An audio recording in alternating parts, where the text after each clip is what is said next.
دنیا اعلیٰ حضرت نے کتاب لکھی الامن والعلا، اس میں آپ فرماتے ہیں جو حضور کی پناہ میں آ جاتا ہے نا وہ بچ جاتا ہے۔ اللہ کرے آپ کو سمجھ آئے میری بات کی۔ جو حضور کی پناہ میں آ جاتا ہے وہ جو دنیا دار رہتا ہے، مالدار رہتا ہے، حضور کی پناہ میں نہیں آتا وہ بے سکون رہتا ہے۔ فرماتے ہیں یہاں دنیا میں بھی حضور کی پناہ میں آ جاؤ، آج لے ان کی پناہ۔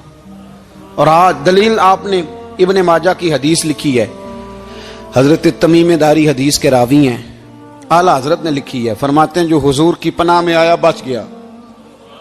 دلیل دیتے ہیں، فرمایا انسان تو انسان، جانور بھی آتے تھے تو بچ جاتے تھے۔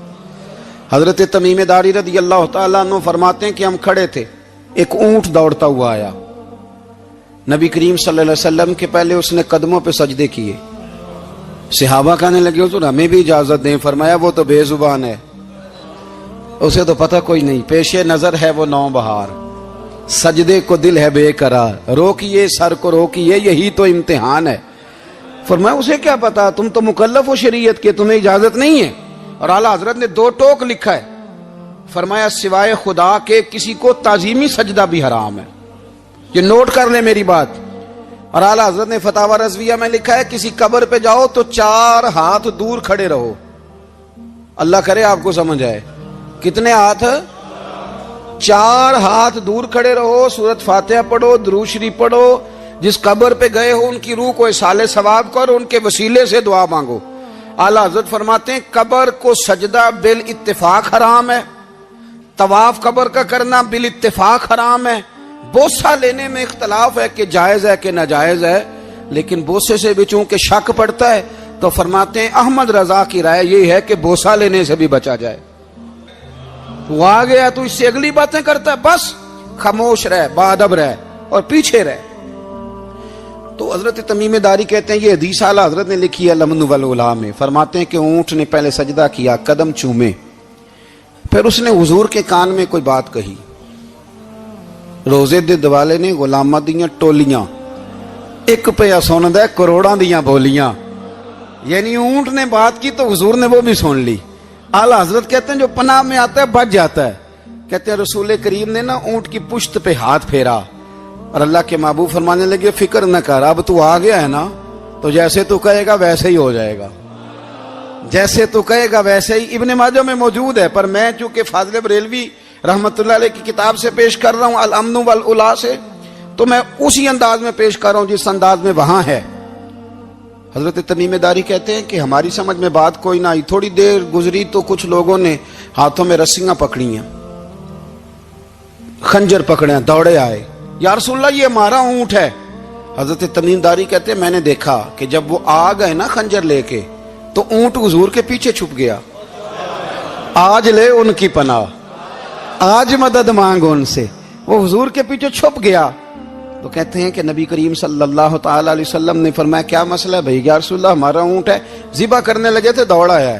تو حضور فرمانے لگے وہ تو تمہاری شکایت کر رہا ہے۔ وہ کہتا ہے یا رسول اللہ میں نے برسوں ان کی نوکری کی، برسوں میں نے بڑی نوکری کی۔ صحیح کہتا ہے یا رسول اللہ؟ ٹھیک کہتا ہے حضور، اب بوڑھا ہو گیا ہوں، تھوڑا زیادہ بوجھ نہیں اٹھا سکتا تو مجھے ذبح کر کے کھانا چاہتے ہیں، میں مرنا نہیں چاہتا۔ نبی کریم فرمانے لگے اچھے لوگ یہ صلہ دیتے ہیں؟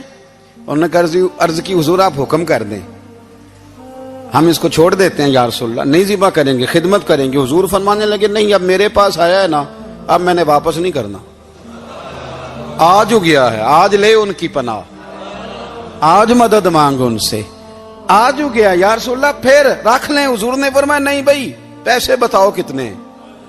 یا رسول اللہ نہیں نہیں کچھ نہیں۔ نبی کریم علیہ السلام نے فرمایا نہیں بتاؤ کتنے، بتاؤ کتنے؟ انہوں نے کہا حضور ایک دفعہ ریٹ لگایا تھا تو 100 دینار لگا تھا، حضور نے فرمایا بلال دے دو 100 دینار، 100 دینار دے دیا۔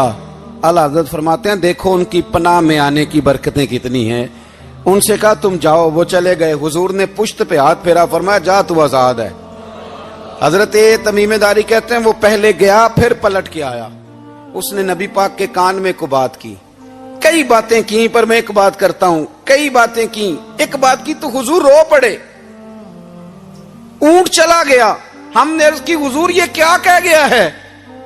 تو محبوب فرمانے لگے یہ کہہ گیا یا رسول اللہ جس طرح آپ نے مجھے چھری سے بچایا ہے، میں دعا کرتا ہوں اللہ آپ کی امت کو جہنم سے محفوظ فرمائے، اللہ جہنم سے بچائے آپ کی امت کو، اس طرح مجھے چھری سے آپ نے محفوظ کیا۔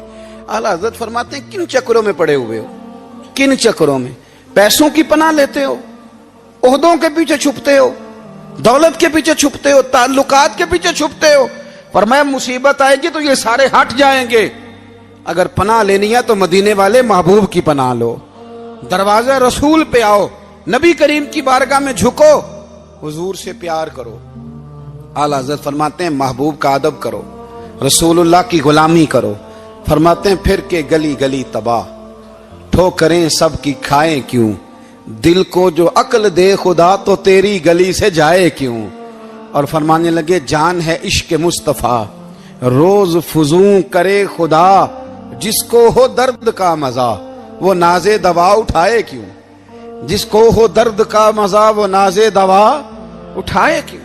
انہوں نے محبوب کریم کی محبت کا پیغام دیا، صحابہ کی محبت کا، بولیے، صحابہ کی محبت کا پوری کتاب لکھی حضرت صدیق اکبر جناب عمر کے فضائل پر۔ اور مزے کی بات یہ ہے کہ اعلیٰ حضرت نے نا اردو شاعروں میں سے کسی کو توفیق نہیں ہوئی حضور کو شہنشاہ کہنے کی، اعلیٰ حضرت نے کہا میرے نبی شہنشاہ ہیں۔ دلیل کیا دی؟ فرمانے لگے پڑھو ترمذی، حضور نے فرمایا میرے دو وزیر زمینوں میں ہیں، دو آسمانوں میں۔ زمین کے دو وزیروں کے نام ابو بکر اور عمر ہیں، آسمان کے دو وزیر ہیں جبریل اور میکائیل۔ تو اعلیٰ حضرت کہنے لگے حضور وزیر تو کسی شہنشاہ کے ہی ہوتے ہیں، پھر کہہ لو نا شہنشاہ۔ تو پھر فرمانے لگے حاجیو آؤ شہنشاہ کا روضہ دیکھو، حاجیو آؤ شہنشاہ کا روضہ دیکھو، کعبہ تو دیکھ چکے اب کعبے کا بھی کعبہ دیکھو، کعبہ تو دیکھ چکے اب کعبے کا بھی، غور سے سن تو رضا کعبے سے بھی آتی ہے صدا، میری آنکھوں سے میرے پیارے کا روضہ دیکھو۔ اعلیٰ حضرت نے ساری زندگی اور صحابہ کرام کی بات کی، اہل بیت کی بات کی، اولیاء کی بات کی، صوفیاء کی بات کی، دفاع کیا سب کا، سب کے شانوں میں لکھا، امت کو بتلایا کہ اپنے بزرگوں سے جڑے رہو گے تو بچے رہو گے۔ اعلیٰ حضرت نے طنز کرنے سے، تنقید کرنے سے، بلا وجہ غلطیاں نکالنے سے اور ایک دوسرے پر لان تان کرنے سے ہمیں بچنے کو کہا۔ اعلیٰ حضرت فرماتے ہیں کوئی علم اگر آ جائے نا تو اس کا معنی یہ نہیں کہ سب کو جاہل سمجھ لینا چاہیے۔ سمجھ آ رہی ہے میری بات کی؟ ہم جس شعبے میں بھی ہوتے ہیں نا سامنے والے کو ان پڑھ ہی سمجھتے ہیں۔ مولویوں کے بارے میں بعض لوگوں کا خیال ہے کہ یہ پتہ نہیں کون سی مخلوق ہے، ان کو کیا پتا دنیا داری کا۔ میں صحیح کہہ رہا ہوں۔ اسی طرح جو میرے شعبے سے تعلق رکھنے والے لوگ ہیں وہ کہتے ہیں شاید سارے تاجر دو نمبر طریقے سے ہی مال کماتے ہیں۔ یہ ہو نہیں سکتا، ایسا ہو نہیں سکتا۔ ہمیں نا دوسروں کی اہمیت کی خبر رکھنی چاہیے، ہم ایک دوسرے سے پیار، ہم طنز کرتے ہیں، تنقید کرتے ہیں۔ فاضل بریلوی منع کرتے تھے، آپ فرماتے یہ طریقہ درست، ہم جب غلطیاں نکالنے پہ جاتے ہیں تو معاذ اللہ اتنا اوپر بن جاتے ہیں کہ معاذ اللہ ثم معاذ اللہ اللہ رسول تک پہنچ جاتے ہیں۔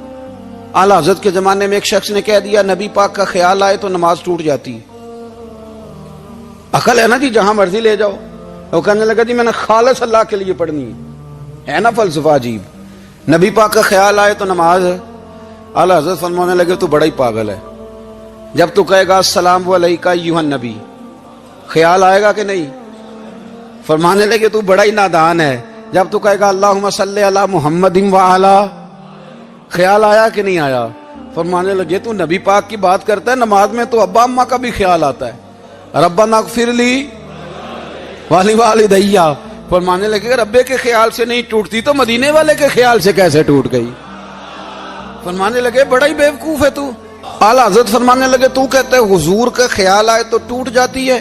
فرمانے لگے جب تک حضور کا خیال آئے نہ نماز ہوتی نہیں، جب تک حضور کا خیال نہ آئے نماز ہوتی نہیں، سوال ہی نہیں پیدا ہوتا۔ لوگوں نے کہا جناب وہ کس طرح؟ تو اعلیٰ حضرت فرمانے لگے اللہ نے کہا قرآن میں واقعی الصلاۃ، نماز پڑھو، یہ نہیں بتایا کتنی پڑھنی ہے، اور یہ بھی نہیں بتایا فجر کی کتنی پڑھنی ہے، یہ بھی نہیں بتایا ظہر کی، یہ بھی نہیں بتایا قیام کیسے کرنا ہے، ہمیں یہ بھی نہیں بتایا رکوع کیسے کرنا ہے۔ ہمیں پتہ کیسے پتہ چلا؟ جب صحابہ نے کہا نا رب کہتا ہے نماز پڑھیں تو کیسے پڑھیں، تو حضور فرمانے لگے سلو کما رأیتمونی اصلی، نماز اس طرح پڑھو کرو جس طرح مجھے پڑھتے ہوئے دیکھتے ہو. تو کہا یہ تو کیسی عجیب بات کر رہا ہے کہ نبی کریم صلی اللہ علیہ وسلم کا خیال آئے. اور پھر بڑی مزیدار بات, ایک شخص نے اعلیٰ حضرت سے آ کے نا, اس زمانے میں نا ایک آریہ مذہب ہوتا تھا, اب اللہ کا شکر ہے وہ کوئی نہیں, اب ویسے جو بڑے نئے نئے مذہب نکل آئے ہیں, جو آدمی جتنا پڑھ جاتا ہے معاذ اللہ وہ ایک نئی بات ہی شروع کر دیتا ہے, اور جو انوکھی بات کرے اس کے پیچھے رش بھی زیادہ ہو جاتا ہے. سٹائل ذرا ہٹ کے ہو نا جی تو ذرا ماحول جلدی بن جاتا ہے. تو وہ آریہ مذہب تھا, تو وہ ایک آریہ آ گیا اعلیٰ حضرت کے پاس, آ کے کہنے لگا کہ فرض کی اہمیت زیادہ ہے کہ سنت کی؟ تو اعلیٰ حضرت فرمانے لگے بھئی اہمیت تو فرض کی زیادہ ہے. تو کہنے لگے آپ کا وضو تو پھر سنت سے شروع ہوتا ہے, وضو میں پہلا فرض ہے منہ دھونا, اور آپ سب سے پہلے ہاتھ دھوتے ہیں, یہ بھی سنت. ناک میں پانی ڈالنا یہ بھی, کلی کرنا یہ بھی. میری بات کی سمجھ آ رہی ہے؟ اس نے کہا یہ آپ عجیب لوگ ہیں, فرض اگر بڑا ہے تو پہلے فرض ہونا چاہیے تھا. سمجھ آ رہی ہے میری بات کی؟ لوگ دین پر بڑے بڑے مختلف اعتراضات کرتے ہیں نا, اس نے کہا جی پہلے ہونا چاہیے تھا فرض. تو منہ دھونا فرض ہے, آپ نے گھٹنوں تک ہاتھ دھوئے, اب یہ جو آپ نے ہاتھ دھو یہ بھی سنت, کلی کری تو وہ بھی سنت, ناک میں پانی ڈالا تو وہ بھی سنت, تو آپ تو چوتھے نمبر پہ فرض ادا کر رہے. تو اعلیٰ حضرت فرمانے لگے تم اصل میں محبوب کا غلام نہیں نا, ہاں تجھے کیا پتا ہو یہ بات کیا ہے, تو بیٹھ جا ہم سے سن, ہم تجھے بتاتے ہیں. اس نے کہا جی کیا مطلب؟ فرمانے لگے یہ محبوب جو ہے نا ہمارے, یہ ہمیں بڑی جگہوں سے بچاتے ہیں, یہ بچا بچا کے فرائض تک لے جاتے ہیں. کیا کیا مطلب؟